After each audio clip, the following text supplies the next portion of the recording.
Full transparency, I finished filming this video 2 days ago, and I did have an intro completely filmed, but I hated it. So we're doing it again after the fact, so welcome in. I really spend way too much time on TikTok. Fucking Alan. But like, I want to binge it. I am unwell.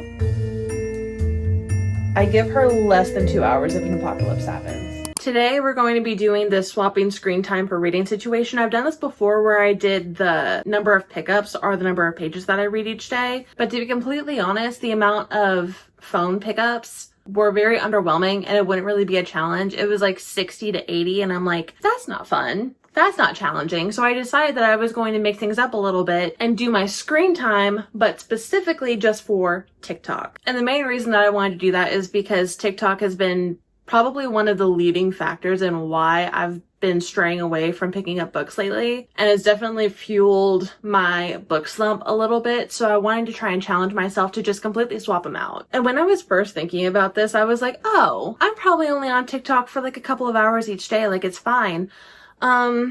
Yeah, no, it's like concerning how much I was on TikTok. It also made me realize why my phone pickups were so low, because the issue is I would pick up my phone and I just wouldn't put it back down. We're just going to walk through all the days of the week before I did this challenge, what the screen time was in total and for TikTok. So for this challenge, I did Sunday through Friday so that the last day was on Halloween. I don't know why, but that just felt like when I needed to stop. But here are the stats from the week before I did the challenge for my screen time. On Sunday, my total screen time was 7 hours and 9 minutes, and my TikTok screen time was 4 hours and 37 minutes. Monday, total was 14 hours and 9 minutes. TikTok was 8 hours and 9 minutes. It was like a full-time job for me on that day. Tuesday, total hours was 8 hours and 27 minutes, and TikTok was 3 hours and 23 minutes. Wednesday, total time, 10 hours and 20 minutes. TikTok, 7 hours and 59 minutes. Thursday, total time, 11 hours and 55 minutes. TikTok, 8 hours and 58 minutes. So basically, 9 hours of doom scrolling on TikTok.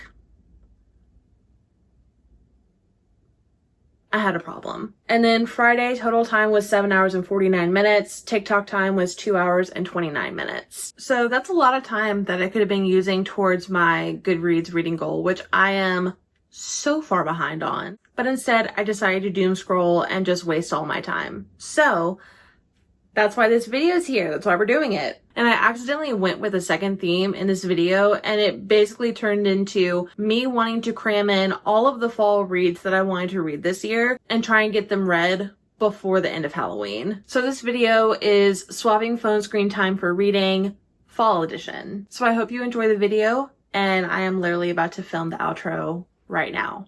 So I'll see you again at the end of the video.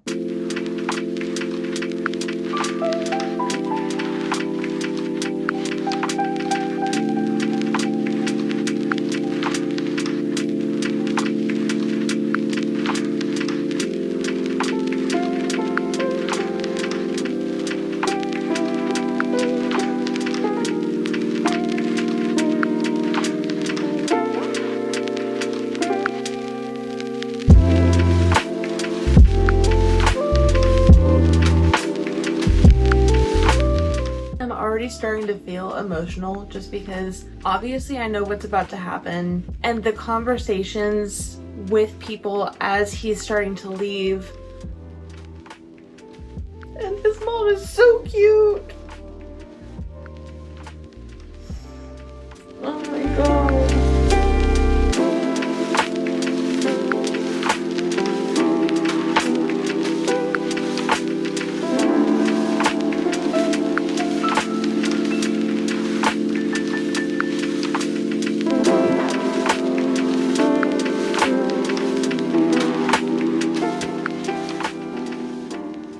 I was definitely expecting that to be a lot more dramatic and whatnot, but like the whole crash is less than a page long. Actually, no, the crash itself is like a paragraph, and then everything else is just like so quick. It's like half a page. But I mean, it makes sense just because something like that can happen so quickly that it's just so abrupt. And I guess you can't really write this any other way. I was just expecting it to be so much more in depth, so much more emotional, but it just wasn't. They don't know what's about to happen. So there's no like lead up to it. It just happens. So I have about an hour and a half left. I'm on page 153, and honestly, time is just flying by while I'm reading this book. I don't know what it is. I'm just flying through this so easily, and that's a really good sign for someone that's been in a book slump for 3 or 4 months. But I think what I'm going to do is I'm going to heat up some dinner, and then I'll get back to reading and finish up the time for today.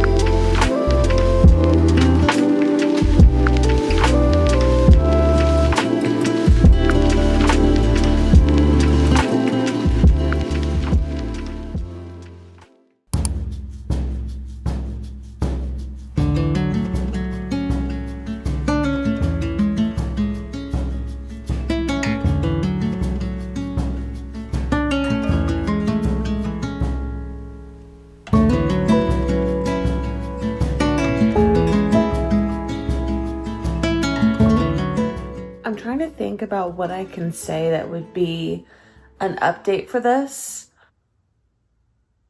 It just hurts. Like the entirety of Jack's part, I was on the verge of tears pretty much the entire time, especially when he interacts with Finn's mom. And then when he's in college, I can't help but be like, Jack is so lucky to have gotten a roommate like Brett. Not only because they can relate to similar tragedies in their lives and kind of be there for each other in that way. I'm so happy for Jack in that he has someone to be able to lean on and vice versa. And now I'm on chapter 2 of Autumn's part, and I have no idea how I'm going to feel throughout all of this. I'm not someone who likes to read about like pregnancy tropes or anything like that. It's not my thing. We're still really early on in her part of this, and there's a lot that could happen, but also not a ton because I only have like 120 pages left. Actually, no, not even 120, like 100. I'm anxious about what kind of conversations are going to be had, is all that I'll say. So I'm on page 290, and I have 7 hours and 8-ish minutes left. We've got a lot of reading to do, so I'll probably finish this within the next like hour and a half, maybe 2 hours, and then we'll pick the next book.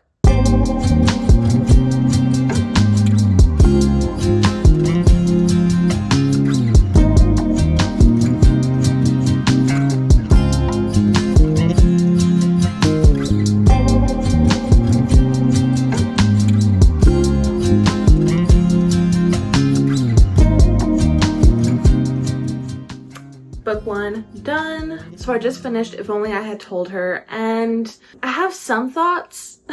First off, rating 3.75. I really enjoyed this book. It was really painful to read in the sense of multiple different people and different types of grief discussed throughout this. Finn's POV is like 150 pages in like the last 24 hours before the accident. And like you would think that many pages for 24 hours of time would become like really boring and really repetitive, but honestly, I was flying through this book. I was not bored a single second while reading this entire book. And like I talked about it a little bit earlier about how Finn's point of view, I was expecting either the POV to be more emotional or me to be more emotional, but she does such a good job at making things feel more realistic, because we're emotional and wanting it to be more emotional because we know what's about to happen, but he doesn't know. So why would he be getting emotional, and why would there be a lot of emotional moments when everything is so sudden with how everything happens? So I really enjoyed the way that she did that. It was in the moment a little bit disappointing because I like to cry at books, but it makes sense the way that she did it. And then immediately after that, going into Jack's point of view, this was the part of the entire book that really got me because I can resonate with it a lot more than like Autumn's point of view, which we'll get to that in a second. Reading about a kid or like a young adult going through a loss of a best friend and also witnessing a mother going through the loss of a child, it's heartbreaking. And then we get to Autumn's part, and from my perspective as a woman that doesn't have kids and as of right now is not planning on having kids, I don't resonate with pretty much anything that is discussed in Autumn's point of view. Like, I can empathize with everything that she's going through. I have no idea how she's like making it through what she's going through. Like, I can't put my finger on it, on why exactly, but Autumn's POV didn't really do it for me. Jack's POV absolutely wrecked me. Finn's POV absolutely wrecked me, but not as much as I was thinking it would, but at the same time it makes sense. But anyways, if only I had told her. 3.75. Really enjoyed this book, really flew through it.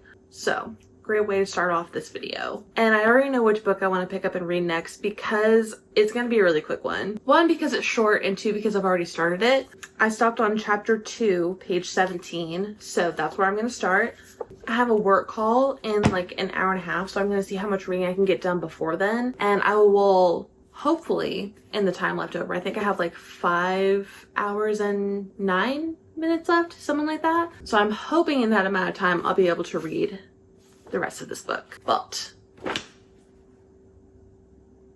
that was almost a really bad paper cut. Okay, I'm going to get into reading now.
Oh my god.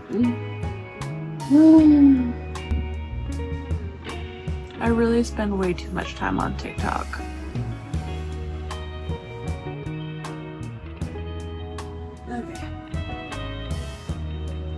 Okay.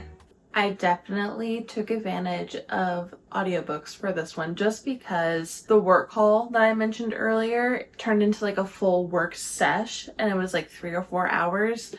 And I had a bunch of stuff that I needed to get done too. So I listened to an audiobook for like an hour and a half. It's not cheating. It's my channel. If you have a problem with it,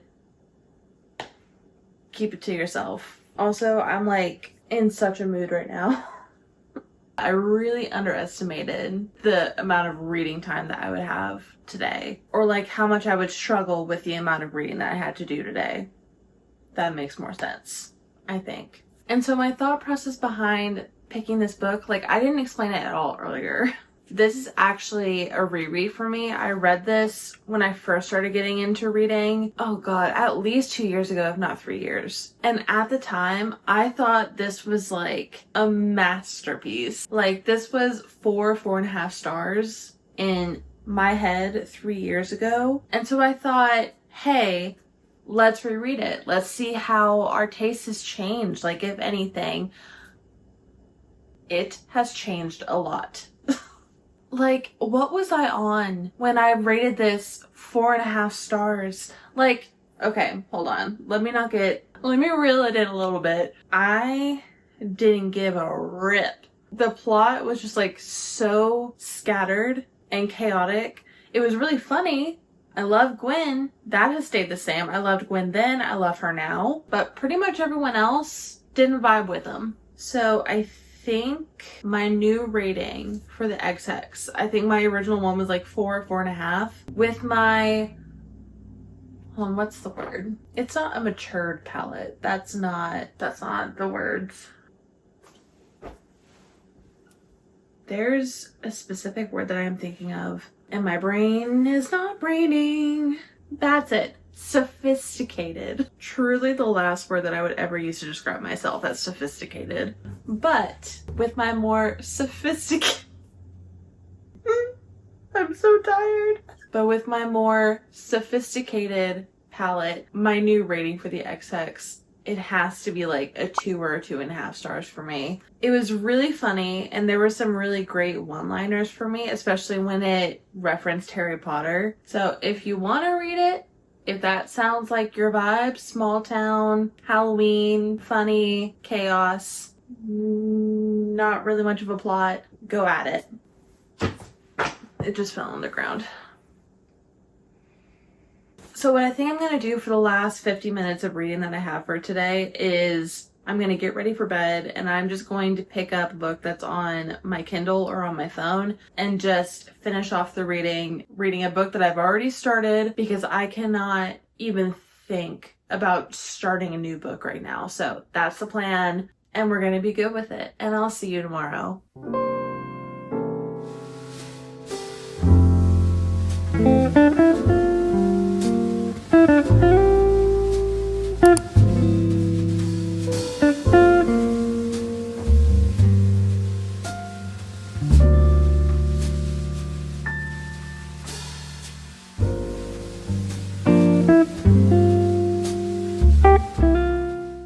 I feel like I need to be underneath my covers right now because I'm wearing shorts, and I would be scared that I would like accidentally flash you. So I'm really just taking full advantage of how fall. It's like so gloomy and cozy weather all week, and so I'm really taking advantage of it. And today, PJs, in bed, this is what we're doing. So I read a little bit this morning. I had a work call pretty early this morning, so I didn't have much time beforehand, but I did pick out my next book, and I went ahead and started it this morning. It's If It Makes You Happy by Julie Olivia. I have seen this book everywhere. This is her. This is the moment for this fall. So I didn't want to feel left out, so I just went ahead and I bought it on my Kindle. So that's the next book that we're going to be reading. The only thing that I've really heard about this book is that it's giving Gilmore Girls vibes in a way. Like something about our main girl's family having an inn and she leaves to go and help them run it or something like that. And then I have no idea anything about our male main character. So he looks really cute on the cover though. And the dog. That dog looks a lot like my dog, except he has a tail. But that's really all I know about this, and that people are absolutely loving it. So I have my hopes up pretty high for this one. And I'm already sucked in. I only read the prologue before my work call, and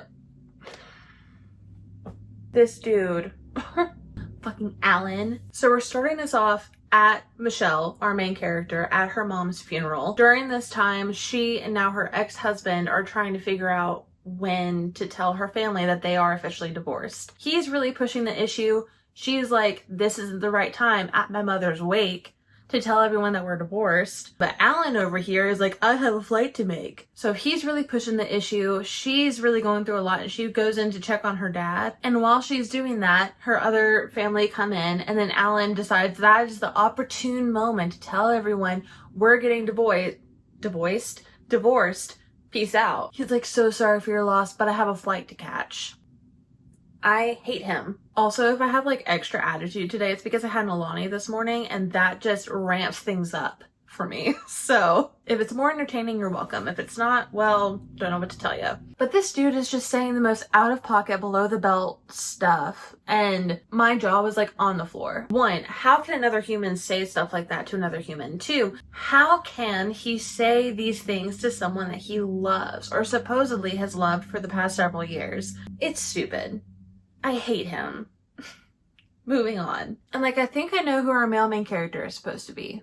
I think he was at the funeral, but I don't know what happens because this person also comes in like with a family. Unless I'm like reading way too, like I'm doing too much here. But like, why would the author point him out so much? Why would the author make him such a big part of just the prologue if he doesn't come back and play a huge role? I don't know. Which also makes me wonder, is this going to be like a single dad situation? He's also going through a loss? Oh no. This is going to break my heart, isn't it? If that's what this book is, and she's going through a loss, and he's going through a loss, I'm going to be an emotional puddle. Can't wait. But we're on chapter 1, Cliff, dual Pinot... Why? I was about to say POV. Dual POV, we love to see it. I'm excited to see who this Cliff guy is and if my theory is correct. I think it is, and I'm really scared.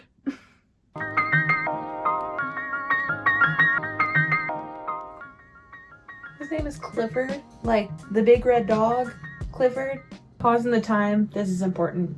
There is no chance that they actually named this guy after Clifford the big red dog. His OG Clifford came out and was published in 1963.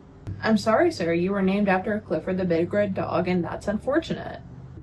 Well, back to business.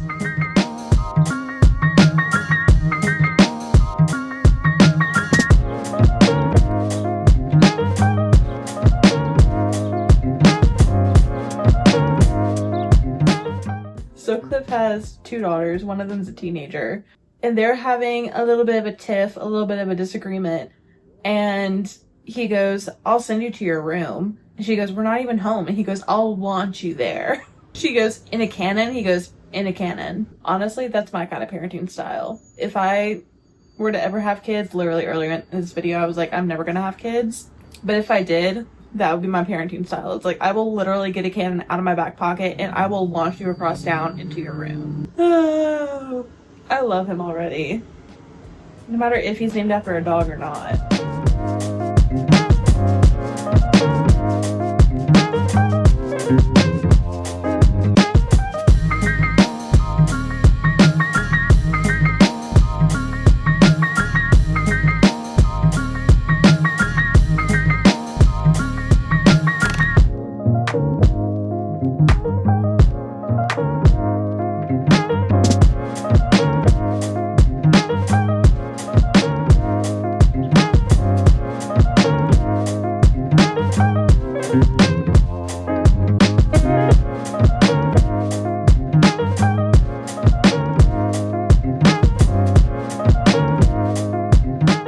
So I finished the time that I needed to read today like 30-ish minutes ago.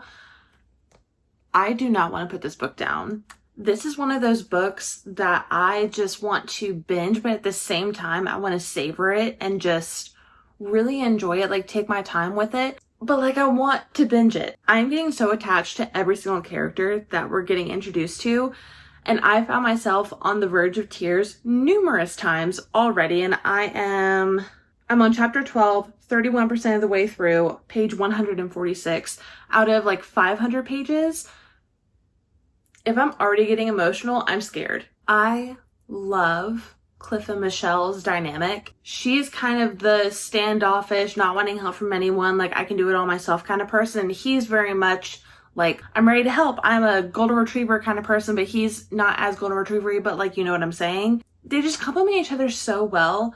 And seeing Michelle starting to kind of open up and letting people in and letting people help her, it warms my heart because I personally can relate to her a lot in that aspect. I don't like asking people for help. I don't like bothering people, being a burden to people. And that is something that she's talked about a lot. And also like the sister comparison thing, like, oh, I'm the serious, responsible one. Like, my sister's the fun one sort of thing. I get that too.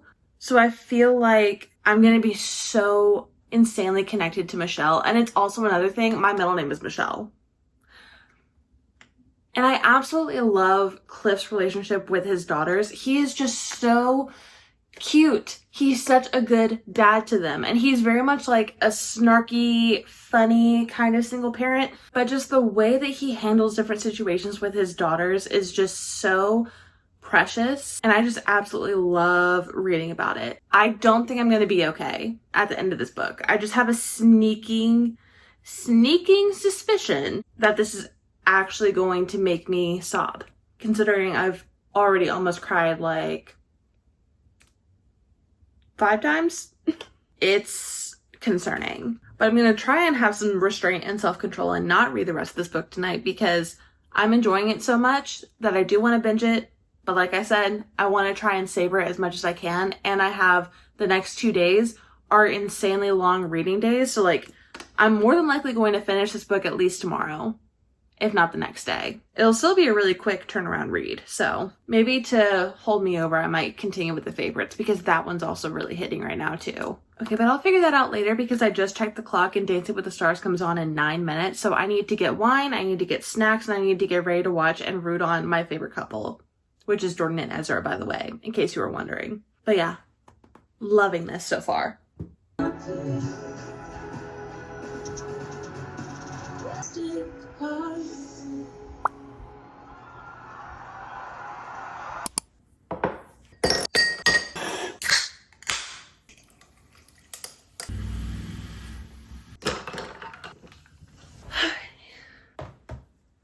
I forgot to turn on the light.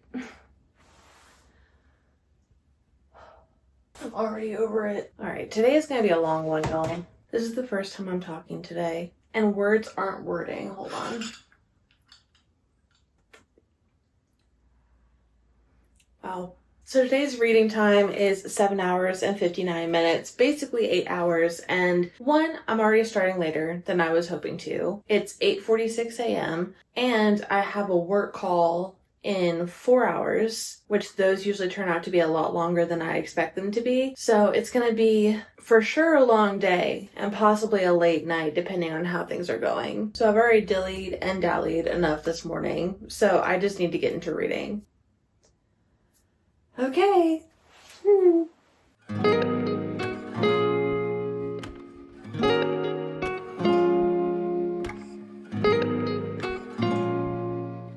Her hitting mustard, all I can think about is Keen and JC when JC's like, mustard, I don't like mustard. Mustard, I hate mustard. If you get that reference, we're already best friends, just so you know.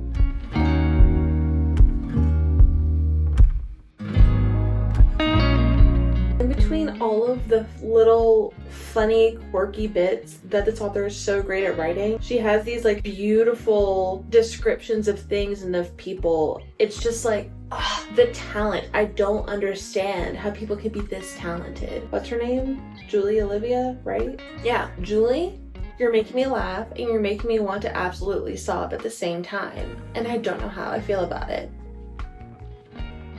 I'm going to send you my therapy bill.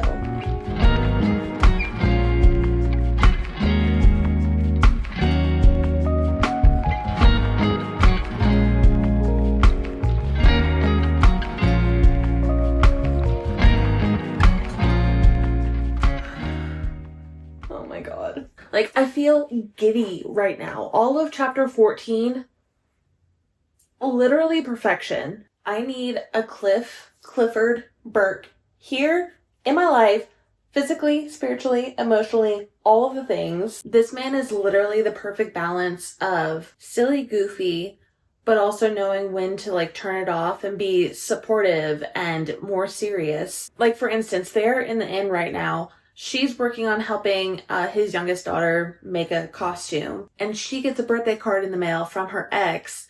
Obviously, that's a really emotional moment for her. And he immediately goes from kind of joking around with her, poking fun at a few things, to switching and being like, hey, are you okay? And like gets down on her level and is like holding her hand and everything like that. Side note, his daughters walk in as they're like having this moment, and the older daughter, like she's a teenager, she turns around and she's just like, back in the kitchen, we're not, let them have their moment, we're going in to go get some more Pop-Tarts. Icon behavior. But him just supporting her in that moment, and the way that he does it is just so perfect, because he also accompanies it with humor a little bit to just like help with coping and everything. Like her dealing with this divorce, she just turned 30, this is her 30th birthday. She's like, no man wants a woman in her 30s. And he's like, I love a woman in her 30s. It just does something for me. As a woman who is, how old am I? I'm 28. I turned 29 in like a month and a half. Just this kind of conversation just like really hits home for me, and I can really resonate with everything pretty much in this book so far. And another thing that I relate to her a lot about is the birthday thing. She's not a fan of her birthday because it's surrounded by other holidays. My birthday, smack dab between Thanksgiving and Christmas. It's very much glossed over, so I feel that for her. And she's just like, I don't even like my birthday. And he immediately is just like scheming in his mind. And she's like, don't you do anything? And he's just like, moi? I would never. And then he surprises her for her birthday. I'm like giddy and I'm like blushing. Anyways, update. I have 6 hours and 51 minutes left. I'm on chapter 15, page 186. Time is flying. This book is flying by. And I'm enjoying every single second of it.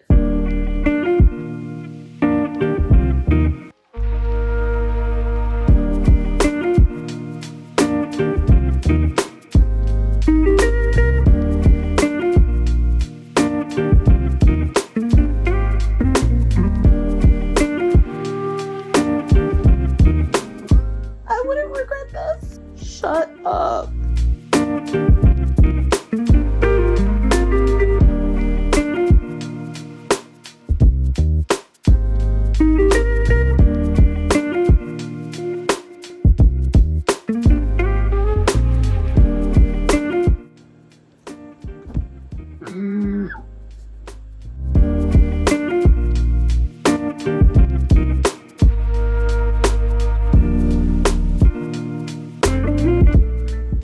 I'm scared to keep going.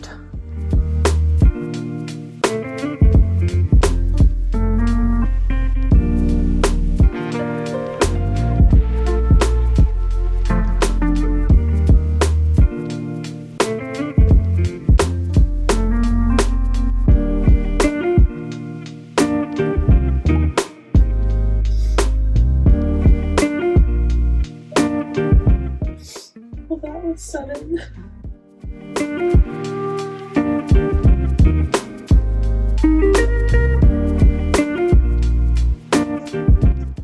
She gives her a toy. Shut up.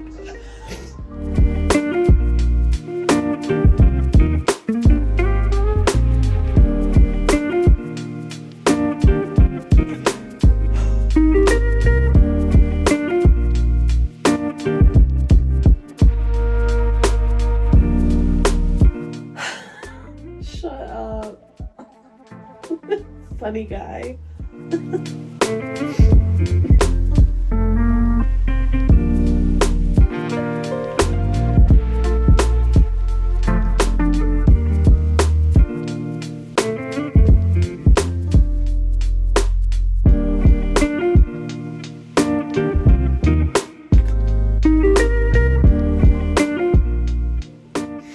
I will speak on this later.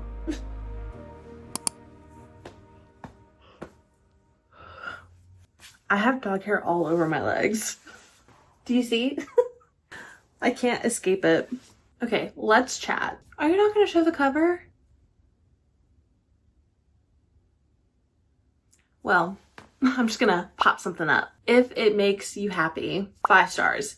Easily. Like, this isn't your regular, smegular, fall, small town romance kind of thing. It has those ingredients to it, but there's just so much more depth to it, so much more emotion. I mean, starting off the beginning of this book, we are literally at Michelle's mom's wedding right after she gets a divorce from her really shitty ex-husband, and she has this pressure on her to almost like be perfect, very much workaholic, very much she has to succeed, very much she has to do everything perfect. And that hit so close to home for me. For a multitude of reasons, I've related to her a lot. And my personality is very similar to hers. I don't get vulnerable very much with people very often, other than my sister, which is like the biggest difference, and probably the thing that gets me the most emotional about this book is her relationship with her sister. And like, it's so minuscule throughout the entire book until the end, when there's finally this moment of realization of like, I need to tell my little sister how much I love her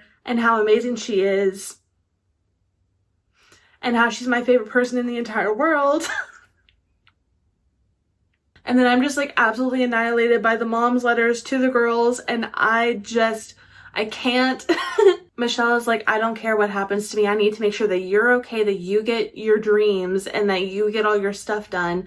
No matter what happens to me, no matter how much work I need to do to catch back up, I will take care of you. Oh no. And then her little sister is very much free-spirited, like go with the flow, like I have my dreams, but I'm gonna do this thing because my mom wants me to, very much like social butterfly situation. And those two things remind me so much of me and my sister Ashley. So that was like a little too real for me. And that is probably like the biggest deciding factor of this being like a 5, maybe even a 6 star, is the underlying sister relationship. Even though it was one of the smallest portions of the book, it was so incredibly important, at least to me. And then of course Cliff's family and his girls, like he is such an amazing dad to them. He handles things so well in such a unique way too, just like very lighthearted, and tries to see things from their perspective as much as he possibly can, especially with his older daughter. And then the romance between Cliff and Michelle, and her having her walls up and her shell, and her hardships with her mom when she was growing up, and going into the life with Cliff and his 2 daughters, she just finds a way to like fit in so seamlessly and almost like effortlessly. She just is like the perfect puzzle piece for their family. And it's the sweetest thing ever how much his girls gravitate towards her, especially in some like really vulnerable moments that happen. So with that depth of emotion and circumstances, the romance was just, it was just amazing. And like so cinematic ending. Oh my God. And then Miss Julie Olivia decided to put the final nail in my coffin by putting the epilogue in the dog's point of view, like 8 years later, so he's old. And he's calling Cliff funny guy, and I can't remember her actual name, but like the youngest daughter, he's calling her little girl, and then he calls Michelle my girl. It was just such a creative way to do, in my opinion, like a pretty typical romance ending where it's like they get together, they get married, they have a baby, whatever. It was done in such a way that made it even more emotional, at least for me as a dog mom. And I'm sitting here like, what does my dog think of me as? Am I his girl? I am unwell. Anyways, 5 stars. Maybe even 6 stars. Absolutely amazing read. And it's not even necessarily one that you have to read in October, because it goes like October through December, so you could read it sometime in the rest of the year too. The vibes are still there. So definitely read it. I'm 100% going to be getting a physical copy of this book ASAP because I need to have it in my collection. Oh God. Okay. Anyways.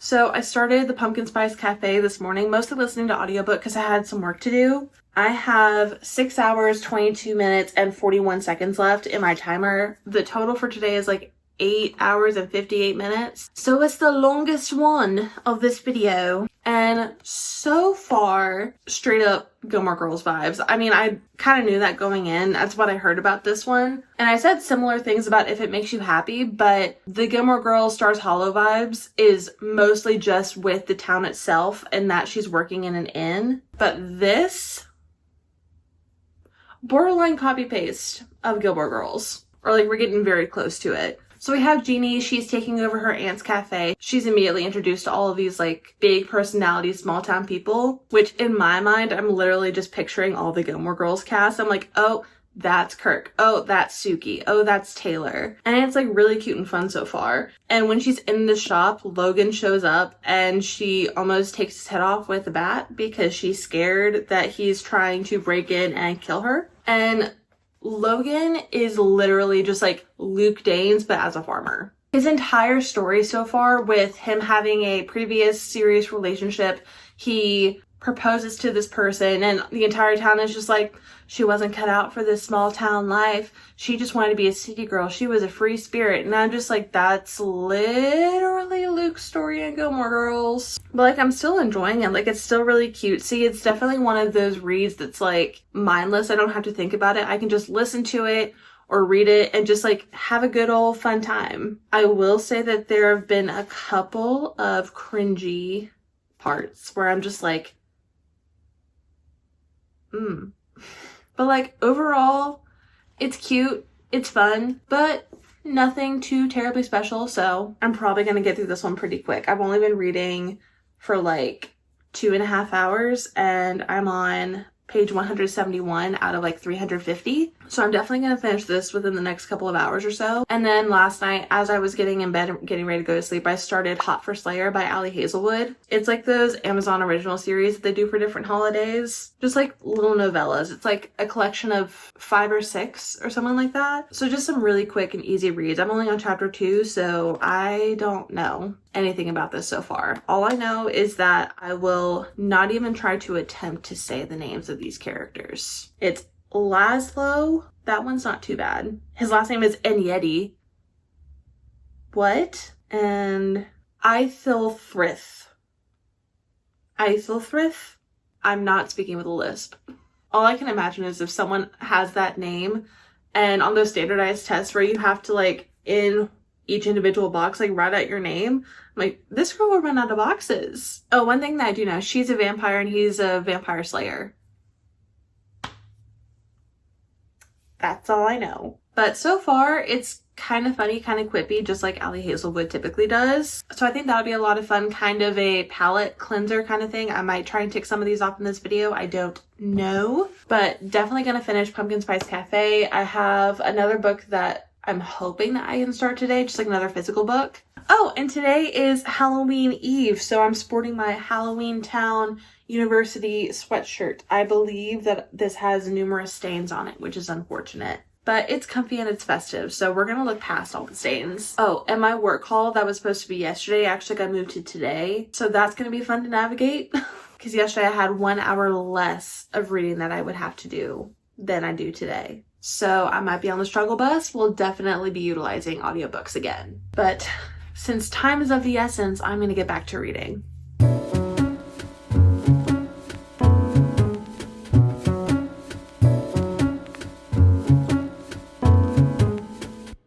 Okay, Pumpkin Spice Cafe. Also, I did some skincare and I did some rings so that I felt less ugly. Anyways, 3 stars. It was definitely just like your middle of the road, cutesy fall small town romance. There was nothing like super special about it. It had some really cute parts for sure. I definitely liked Logan a lot. I liked how he was there for Jeannie throughout the entire book. But, and it might be because I came straight to this from If It Makes You Happy, but I had a hard time feeling like a connection between these 2 main characters. It just didn't feel as authentic and real as that other book. Probably my fault for setting this up for failure a little bit, because going from such an emotional book to something as cutesy as this, that's not where my mind was at. But it was still really cute, definitely a good fall cutesy read, and that's about all the thoughts that I have on this one. And I think that I'm about fall romance myself out, and I think I need a change of pace. So I think the next book that I'm going to pick up is Then She Was Gone by Lisa Jewell. I read None of This Is True by Lisa Jewell a while ago. God, I think it was like during a 24-hour readathon that I did, and I really liked it. And I haven't read one of her books since then, and I found this at like a discount bookstore, and I was like, add to cart. I know absolutely nothing about this book. I think I'm going to go in completely blind. I'm assuming there is a woman and now she's gone.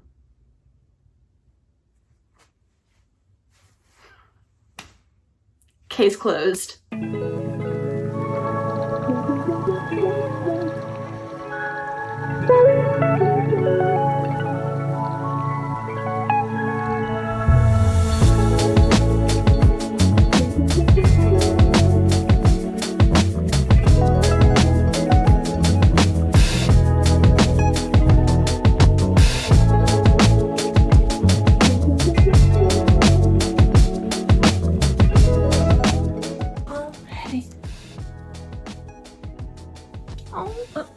Okay, I pet you.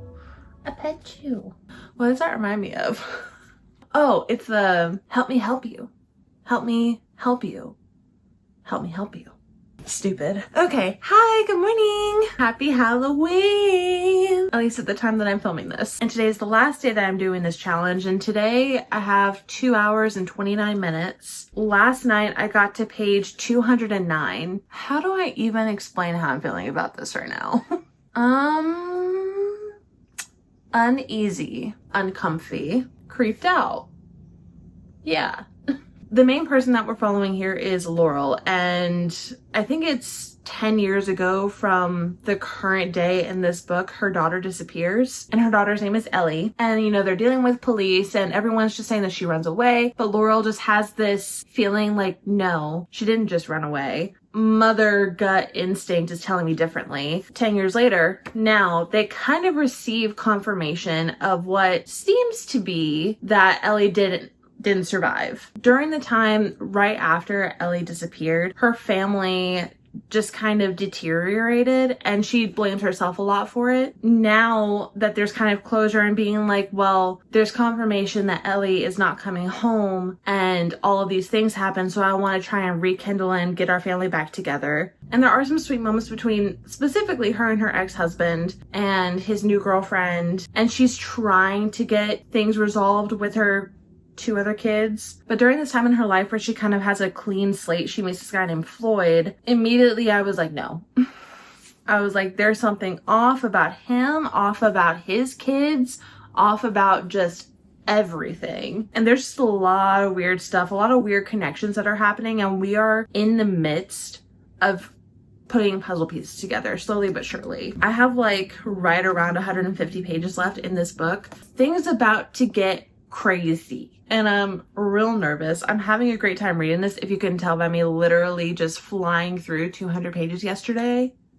My jaw just popped. Did you hear that? But I'm really enjoying this so far. I have a few theories, and I have a feeling that at least one of them is going to be correct, or like a mishmash of like a few of them. And not one of them is not messed up. I don't know what that says about me or what this book is doing to my brain, but I feel uncomfy. I'm not setting a timer on my laptop because it's dead and I don't feel like charging it right now. So we're just gonna go based off of the timer is up when I'm done reading this book, because with my reading speed, that's about how long it's gonna take. So I have my book, I have my Alani, I have Hogwarts Halloween ambiance on, and we're gonna get this knocked out and we're gonna finish up this challenge.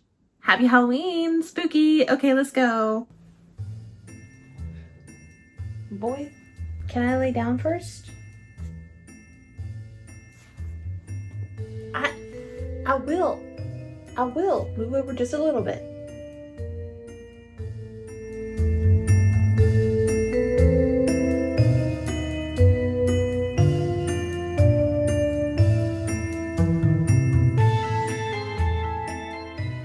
Also, in the chapter immediately before the one that I'm reading right now, you're in a creepy house with a stranger, and he's like, there's something creepy in the basement, you want to see it? And she insists on going down there, and he's like, do you want to text someone, let you know, to like let them know that you're here? Or do you want me to like go downstairs and take a picture of it with my phone? Because like I understand that I'm a stranger and you're in a stranger's house, and going down to a basement, it's like really creepy. And she's like, take me down to the basement. Why are you going down to the basement with this strange man? You don't know him. You don't know his intentions. And she's just like, he seems like a nice guy. And I'm just like, don't they all? Don't they all? So, lesson here. Don't go into strange basements with strange men. To me, I'm like, I'm going to wait outside and you're going to do the picture. I'm going to text someone. And I'm also going to have 911 on speed dial in case things go awry. But she's like, no, take me downstairs. Show me this super crazy thing in the basement that's super creepy. Girl.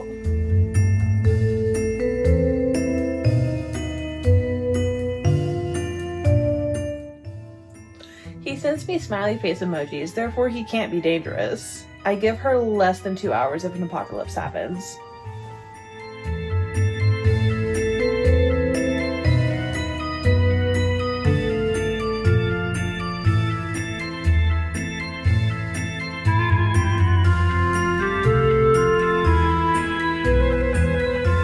Okay.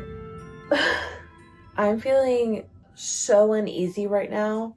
So I'm on part 5, and a lot of my theories that I've been coming up with as I'm reading this have been coming true. Like, I guessed, like, the biggest plot points, but also it's made blatantly obvious throughout the book, in my opinion. A certain aspect, a certain backstory, like, that wasn't shocking. It was, like, stomach-turning for sure. Just the way that everything happened, but it wasn't like a plot twist or anything. And I haven't experienced much of a plot twist yet, and I have zero idea what like a plot twist would be that would make sense for this. Like, I have one thing in mind, but it's like so easy and almost obvious that if it were to happen, it would piss me off. Genuinely. So I'm hoping that that's not what it's gonna do, but I truly have no idea. It's like waiting for the other shoe to drop, and like, I just feel uneasy. This is just nuts. I don't know how I feel about it, like as far as ratings or anything goes. But I'm on part 5, the last part, so I guess we're about to find out. I'm on page 323, and I think there's like right over 350. So I have around 30 pages left. So either a lot is about to happen in the last 30 pages, or my theory is about to come true. And I don't know which one I'm gonna prefer. Okay.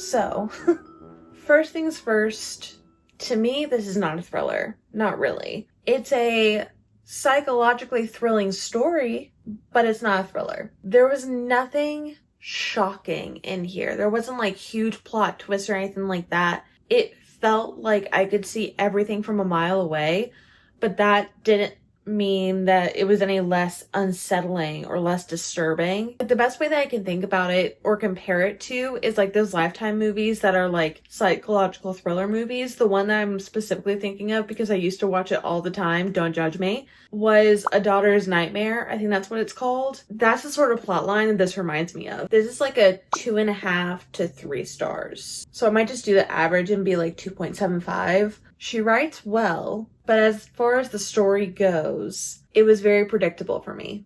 And that's all I'm going to say on that. So it's been a couple of days. I was going to film this immediately after finishing the last book, but within 30 minutes of me finishing Then She Was Gone, I got jalapeno juice in my eyeball. One can assume that I didn't want to film anything after that. But we're here, we're doing it now, and I wanted to go through all of the stats, all of the numbers and everything for this past week. One thing to keep in mind while I'm going through these is the total screen time, I believe, also counts the amount of time that I use my phone for recording. I'm gonna give that time anyways, but the big one is TikTok, so just wanted to say that real quick. On Sunday, I read 235 pages of If Only I Had Told Her. My screen time was 8 hours and 11 minutes total and 3 hours and 47 minutes on TikTok. On Monday, I read 156 pages of If Only I Had Told Her, 292 pages of The XX, and 37 pages of The Favorites. My screen time was 6 hours and 28 minutes total and 1 hour and 20 minutes on TikTok. Already improving. Tuesday, I read 146 pages of If It Makes You Happy. My new screen time was 9 hours total and 2 hours and 15 minutes on TikTok. On Wednesday, I read 351 pages of If It Makes You Happy and 12 of Hot for Slayer, and my screen time was 5 hours and 6 minutes total and 24 minutes on TikTok. 24 minutes? And like, I didn't even notice.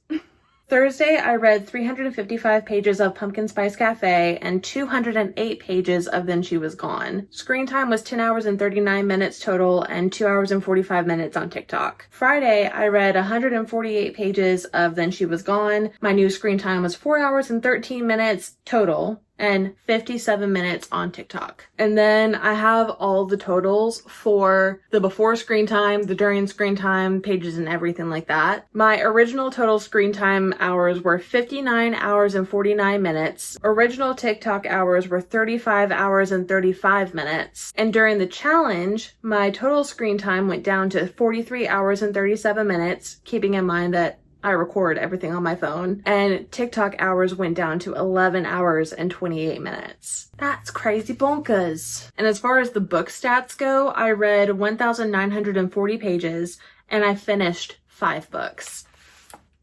So in all that time, I could have been reading that much. I would be in such a better spot with my reading goal for this year. But hey, you live and you learn. And now I feel like I'm officially out of my book slump, surprisingly. It felt really good to be more mindful of how I'm using my time and just trying to be more intentional with picking up my phone and looking at social media and stuff, because no one should be looking at their phone as much as I was, and I feel a whole lot better. So I'm really happy that I did this challenge. It definitely gave me the kick that I needed. But that about wraps up this video. I hope you guys enjoyed it. Thanks so much for watching, and I'll see you in the next one.